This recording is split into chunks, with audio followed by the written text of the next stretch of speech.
Nunca pensé que llegaría el día en que vería la vecindad por última vez. Al menos como un hombre libre. Me levanté aquella mañana sintiendo un vacío extraño en el pecho. No era el hambre de siempre, no. Era algo más denso, como si una nube negra se hubiera instalado sobre mi cabeza. Me asomé por la ventana de mi cuarto, ese cuartucho húmedo con paredes amarillentas y grietas que parecían sonreírme con malicia. El viento arrastraba un olor podrido desde el callejón, un aroma metálico, casi a sangre, aunque juraría que no había nada muerto cerca. El chavo jugaba en el patio con su barril, riendo como si nada en el mundo pudiera hacerle daño. Quise sonreír. Pero ya no me salía. Era como si mi rostro estuviera hecho de piedra. En cambio, me fijé en la señora Florinda, de pie frente a su puerta, mirándome con ese desprecio que llevaba años perfeccionando. Su hijo, Kiko, no estaba. El silencio de ese lado de la vecindad me resultó incómodo. El eco de mis propios pasos en el pasillo me pareció más fuerte de lo normal cuando bajé las escaleras. Sentía que cada sonido se estiraba y repetía, como si algo invisible me siguiera. Incluso me giré, pero no había nadie. Solo el aire frío y un par de hojas secas moviéndose por el suelo. «Buenos días, don Ramón», dijo una voz apagada a mis espaldas. Era el señor Barriga. Pero se veía distinto. Sus ojos parecían hundidos, y su piel estaba ceniza, como si llevara días sin dormir. Caminaba más lento, arrastrando los pies. «Vengo a cobrarle la...». Y se detuvo. Me observó como si estuviera viendo a un cadáver. No dijo nada más, solo retrocedió lentamente hasta desaparecer detrás del portón. Fue en ese momento cuando lo sentí. Un calor extraño subiéndome por la nuca, un impulso que no recordaba haber tenido nunca. Una voz susurrándome al oído, grave, ronca, casi animal. «No aguantes más. No vivas así. Haz lo que tienes que hacer». No entendí si era mi imaginación o algo más, pero lo cierto es que no dudé en seguir ese susurro. Entré de nuevo a mi cuarto y cerré la puerta con pestillo. El silencio era sofocante. Mis manos empezaron a temblar. Saqué de debajo de mi cama una caja de madera vieja, la misma donde guardaba cosas que jamás le había mostrado a nadie. Dentro había un cuchillo de carnicero, oxidado, con manchas oscuras que no recuerdo de dónde salieron. O tal vez sí, pero preferí no pensarlo. Me miré en el espejo rajado junto a mi cama. Mi rostro estaba pálido, mis ojos inyectados en sangre. No era el don Ramón que conocían en la vecindad. Era otra cosa. Algo más vacío. Más dispuesto. Esa noche no dormí. La luz de la luna entraba por la ventana, iluminando el polvo que flotaba en el aire como si fueran pequeñas cenizas. Y entonces lo decidí. Mañana me iría. Y no sería como un pobre diablo que se va con la cabeza gacha. No. Me iría dejando algo para que nunca me olvidaran. Al amanecer, el chavo volvió a jugar frente a mi puerta. Su risa me taladraba la cabeza. Antes me parecía inocente. Ahora sonaba como burla. Cerré el puño alrededor del cuchillo. Me imaginé el filo entrando en algo blando, caliente. Y un escalofrío me recorrió la espalda. Pero algo cambió cuando miré hacia la esquina del patio. Vi una figura. No era nadie que viviera ahí. Era alta, flaca, y sus brazos colgaban como si fueran demasiado largos para su cuerpo. No tenía rostro. Pero de alguna forma sentí que me sonreía. No se movió, solo me observó. Y entonces lo escuché otra vez. Si quieres sobrevivir, debes ensuciarte. Ese día fue el último en que me vieron como el don Ramón bueno. Esa misma noche empaqué una bolsa pequeña. Dejé atrás mi ropa vieja, mis fotos, todo. Lo único que llevé fue el cuchillo. No sabía a dónde iba, pero sí sabía cómo empezar. En la oscuridad de la madrugada, antes de cruzar el portón, miré por última vez el patio. El barril del chavo estaba volcado. Había un charco oscuro junto a él. Y no olía a agua. No me detuve a averiguar. Solo salí, dejando que el portón chirriante sellara mi pasado. Lo que no sabía era que esa figura que me observó en la esquina no me iba a dejar nunca. La noche me tragó como si siempre hubiera estado esperándome. No llevaba rumbo fijo. Mis pies solo me guiaban a través de calles húmedas y silenciosas, iluminadas por farolas que parpadeaban como si estuvieran a punto de apagarse para siempre. El cuchillo, escondido bajo mi chaqueta, pesaba más que cualquier deuda que hubiera tenido con el señor Barriga. Eran las 2 de la madrugada cuando llegué a una parte de la ciudad que jamás había pisado. Los edificios parecían abandonados, pero de vez en cuando se escuchaban ruidos detrás de las ventanas. Murmullos, risas ahogadas, golpes secos. Un mundo que respiraba en la sombra. En una esquina, vi a un hombre forcejeando con una mujer. Ella gritaba, pero la calle estaba tan muerta que nadie salió a ayudarla. La figura alta y sin rostro apareció detrás de ellos, como un espectador invisible. Y su voz volvió, susurrándome, más fuerte esta vez. Demuestra que puedes. Demuéstramelo. No sé en qué momento crucé la calle. No sé en qué momento el cuchillo estaba en mi mano. Solo recuerdo la cara del hombre cuando me acerqué. Una mezcla de sorpresa y burla. ¿Y tú qué miras, flaco?, dijo, empujándome con una mano. El filo entró en su cuello como si fuera mantequilla. La sangre salió caliente, a borbotones, tiñendo mi camisa y salpicando mi rostro. Sus ojos se abrieron desmesuradamente, y un sonido húmedo salió de su garganta antes de desplomarse contra el suelo. La mujer gritó. Pero yo ya no la escuchaba. Mis oídos estaban llenos del latido acelerado de mi propio corazón. Me quedé mirando el charco rojo que se extendía bajo su cabeza, reflejando la luz anaranjada de la farola. El olor metálico era embriagador. Y asquerosamente adictivo. Cuando levanté la vista, la figura seguía allí. Sus brazos parecían aún más largos, y aunque no tenía rostro, sentí que me estaba aplaudiendo. Gracias. Susurré sin darme cuenta. La mujer intentó correr, pero la agarré del brazo. Estaba temblando, y sus ojos parecían suplicar que la dejara ir. Por un segundo pensé en hacerlo. Pero algo en mí ya había cambiado. Clavé el cuchillo justo debajo de su mandíbula. El filo salió por la parte trasera del cuello, y su cuerpo se estremeció antes de caer sobre el del hombre.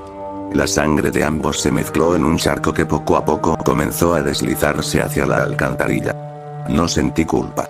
No sentí miedo. Solo sentí hambre. Me limpié las manos en la ropa del hombre y seguí caminando, como si nada hubiera pasado. En la siguiente esquina, un auto viejo se detuvo junto a mí. Dentro, un hombre calvo y con cicatrices en la cara me observó. Buen trabajo, dijo, como si hubiera estado mirando todo desde las sombras. Necesitamos gente como tú. No respondí, pero me subí al auto. La figura alta ya no estaba. Quizá. Solo la veía cuando necesitaba empujarme a cruzar una línea. Esa noche terminé en un almacén abandonado, rodeado de hombres armados y con rostros marcados por la calle. El calvo me explicó que trabajaban haciendo favores para gente poderosa. Y que ya había hecho mi prueba de iniciación sin siquiera saberlo. Cuando me dieron un nuevo cuchillo, más afilado y limpio que el mío, sentí como si me estuvieran coronando. Yo ya no era don Ramón, el pobre diablo que debía 14 meses de renta. Ahora. Era algo mucho peor. El tiempo dejó de tener sentido después de unirme a esa gente. No sé si pasaron días o semanas. Vivíamos de noche, dormíamos de día. Las órdenes llegaban en sobres cerrados, siempre con direcciones y nombres. Nunca preguntábamos quiénes eran ni por qué debían morir. Yo, que antes corría de las deudas, ahora corría hacia el peligro con una sonrisa que me hubiera dado miedo si la viera en otro rostro. El cuchillo nuevo era mi única compañía fiel. Lo cuidaba como si fuera un hijo. Lo afilaba en silencio, disfrutando del chirrido metálico que arrancaba chispas diminutas bajo la luz de una lámpara rota. Una noche, nos mandaron a limpiar un taller mecánico. Supuestamente, su dueño debía dinero a la gente para la que trabajábamos. Cuando llegamos, había 5 hombres adentro, todos engrasados y distraídos arreglando un auto viejo. El calvo me miró y solo dijo: hazlo rápido. Y vomitó. Entré sin hacer ruido. El primero ni siquiera me vio venir. Le corté la garganta de un solo movimiento y su sangre se derramó sobre el capó del coche, goteando como pintura roja. Los demás reaccionaron, pero no lo suficiente.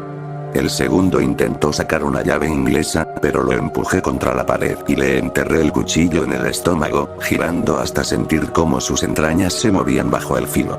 El tercero y el cuarto corrieron hacia la puerta, pero mis compañeros los alcanzaron. Los tiros resonaron en el taller como fuegos artificiales. La sangre saltó a las paredes, salpicando herramientas, pósters y neumáticos viejos. El último, un joven que no tendría más de 20 años, se quedó paralizado frente a mí. Tenía las manos levantadas y lágrimas en los ojos. «Por favor», susurró. Y allí estaba otra vez. La figura alta, detrás de él, inclinándose lentamente hacia mi oído aunque no se movía. «Acábalo. O nunca saldrás de aquí». Le atravesé el pecho con tanta fuerza que el cuchillo quedó clavado y tuve que apoyarme con el pie en su abdomen para sacarlo. El sonido que hizo era como abrir un saco de carne cruda. Cuando el silencio volvió, el taller olía a hierro, grasa y muerte. Me miré las manos cubiertas de sangre, y noté que mi respiración estaba agitada, pero no por miedo, sino por placer. Esa noche, mientras dormía en el almacén, la figura se sentó en la esquina de mi habitación. Ya no era solo una sombra. Sus brazos casi tocaban el suelo, y su torso se retorcía como si estuviera hecho de huesos mal colocados. «Cada vez lo haces mejor», dijo con una voz que no parecía venir de su cuerpo, sino de dentro de mi cabeza. «Pero aún no has terminado». Me desperté empapado en sudor, con el cuchillo en la mano. Y un pensamiento que no me dejaba en paz. Porque, de todas las personas que podía matar, aún no había vuelto a la vecindad. Volver a la vecindad después de tanto tiempo fue raro. No por nostalgia, sino porque la miraba como un depredador que regresa a su antiguo territorio. Era de noche, y el portón estaba entreabierto. El patio estaba vacío, pero el eco de mis pasos resonaba más que nunca. Las paredes seguían descascaradas, la ropa colgaba de los tendederos como cadáveres de tela. En mi chaqueta, el cuchillo descansaba listo. Mis manos sudaban, pero no por nervios, sino por anticipación. Caminé hacia mi viejo cuarto. La puerta estaba cerrada con un candado oxidado. Sonreí. No me molesté en romperlo. Solo pasé de largo. Mi objetivo no era dormir allí, sino cerrar un capítulo. Desde el lado de la señora Florinda se escuchaban voces. Me acerqué a su ventana, y vi a Kiko durmiendo en la cama, abrazando su pelota como si fuera un salvavidas. Ella estaba sentada en una silla, leyendo. La luz amarilla iluminaba su rostro, y por un segundo, me pareció que me veía. Aunque no se movió. La figura alta estaba detrás de ella, inmóvil. Sus brazos colgaban, y su cabeza se inclinaba hacia un lado, como un animal curioso. «Hazlo. Empieza por ella», susurró. Entré sin hacer ruido. La madera crujió bajo mis pies, pero nadie se despertó. Me paré detrás de la señora Florinda, tan cerca que podía oler su perfume mezclado con el polvo del cuarto. Cuando el cuchillo tocó su cuello, ella giró lentamente la cabeza. Y sonrió. No fue una sonrisa de miedo, sino algo cómplice. «Sabía que volverías», dijo. No tuve tiempo de responder. La figura alta se inclinó sobre mí, y sentí sus manos invisibles empujándome. El filo cortó, y la sangre saltó hacia adelante, manchando el libro que estaba leyendo. Cayó hacia un lado, con los ojos abiertos pero ya sin luz. Kiko se despertó. Me miró, paralizado, y empezó a gritar. Me lancé sobre él antes de que pudiera levantarse, tapándole la boca. El cuchillo se hundió 1, 2, 3 veces en su pecho. El calor de su sangre empapó mis manos y brazos. Su cuerpo tembló como un pez fuera del agua, y luego quedó quieto. Me levanté, respirando agitado. La habitación apestaba a muerte. El libro de Florinda estaba abierto en el suelo, y las páginas absorbían la sangre como si fuera tinta. Desde el pasillo, escuché pasos. El señor Barriga. ¿Quién anda ahí?, preguntó, su voz temblando. Salí al pasillo con el cuchillo aún goteando. Cuando me vio, sus ojos se abrieron como platos. No dijo nada más. Corrí hacia él y lo empujé contra la pared, sintiendo como el impacto le sacaba el aire. Lo apuñalé en el abdomen, y su grito retumbó en todo el patio. Lo dejé caer, viendo cómo trataba de contener con las manos lo que se le salía. En ese momento, las demás puertas empezaron a abrirse. El chavo apareció, frotándose los ojos. Doña Clotilde salió detrás, tapándose la boca con horror. Todos me miraban. Pero yo ya no era el don Ramón que conocían.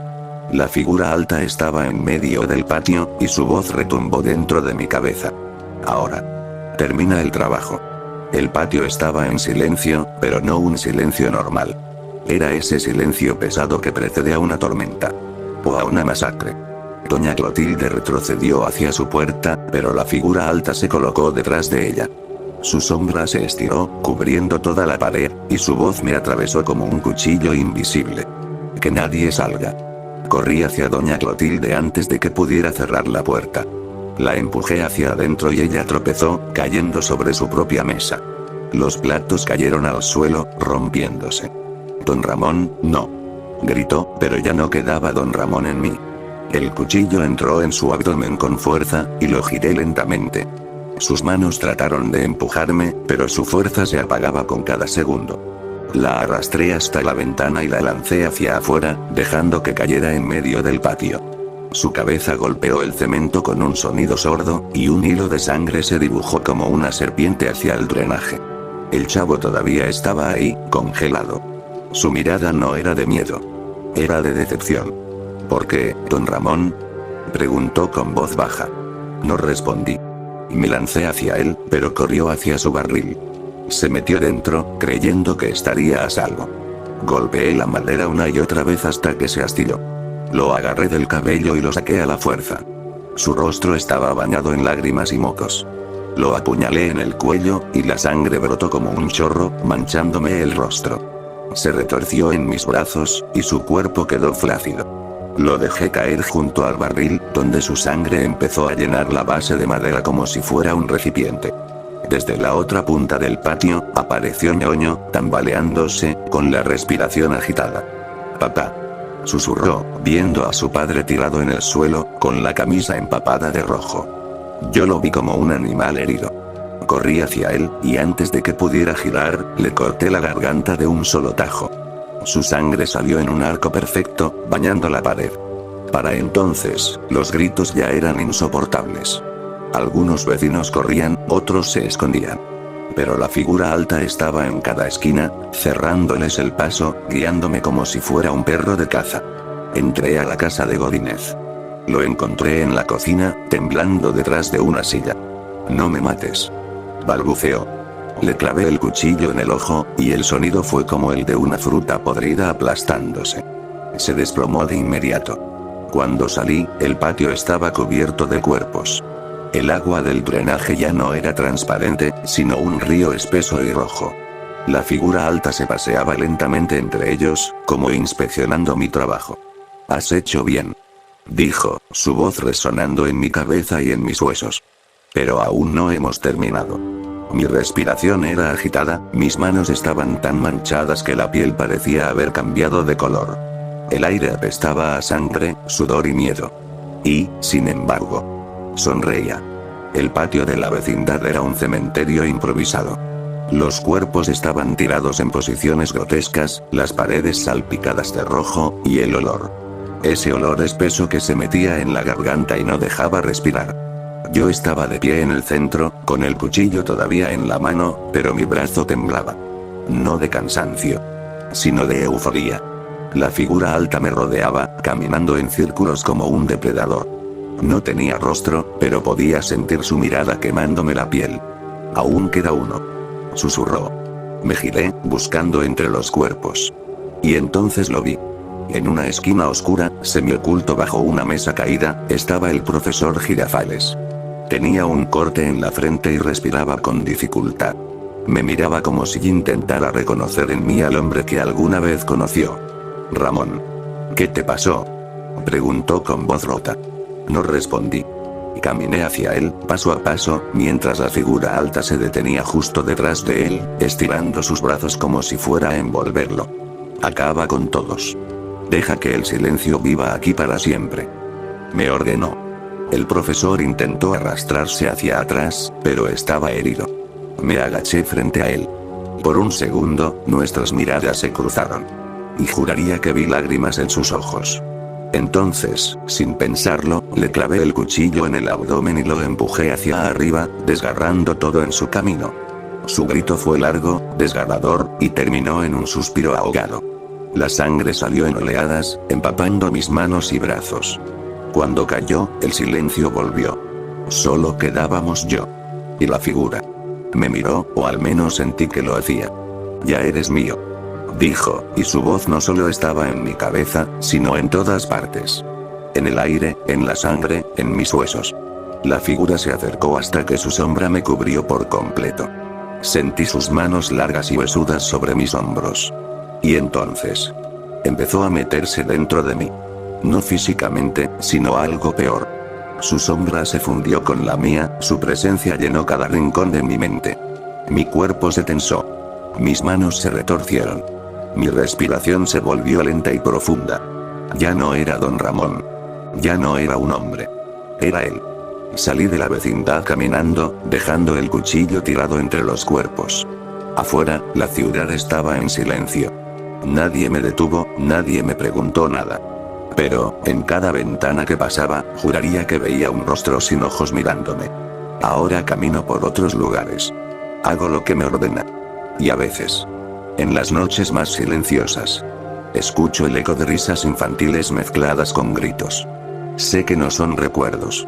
Sé que son las voces de los que dejé atrás. Llamándome desde algún lugar al que pronto, muy pronto, también enviaré a otros.